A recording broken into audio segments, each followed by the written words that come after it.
আজকে বিক্রমপুরীকে অ্যারেস্ট করা হয়েছে কেন? কি অপরাধ, কি অন্যায়? এই সিরিয়ালটা কি আমার আপনার আসবে না? বিক্রমপুরীকে কেন ছাড়তেছে না? আপনি দেখেন ইসলামী দলগুলা সব একই ছিল না? বিক্রমপুরীর ব্যাপারে কেউ প্রতিবাদ করবে না। আপনি যাকেই বলবেন সে বলবে যে আমার দলের না, আমার দলের না। তার মানে আলেম নির্দলীয় হওয়া সবচেয়ে বড় অপরাধ।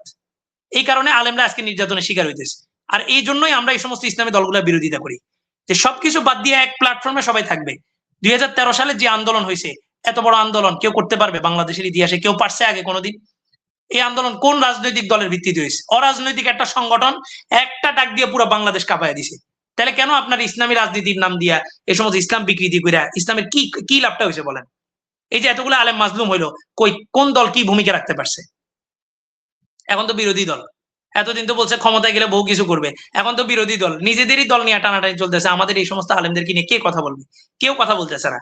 আর এই যে সালাউদ্দিন সাহেবের সামনে প্রতিবাদ যেটা করছে, এটার ক্ষোভ পরিপূর্ণ সালাউদ্দিন সাহেব উঠে ছাড়বে। অনেকে মনে করতেছে এটার সাথে ওটার কি সম্পর্ক, এই যে ডিপ স্টেট কি জিনিস এটা তো আমি সচকে দেখে আসছি, এই জন্য বললাম।